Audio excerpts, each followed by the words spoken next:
कौन मरलक ह ये के तीन मर लगा तो दू के काहे मरली ह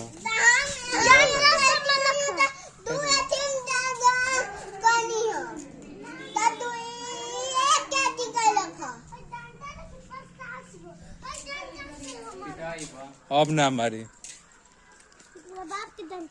ना ना जाए दो जाए दो जाए दो जाए दो मामा पट्टी पे मारता और छाती पिटाई बे ऐसे तो बात पिटाई बात पिटाई अबे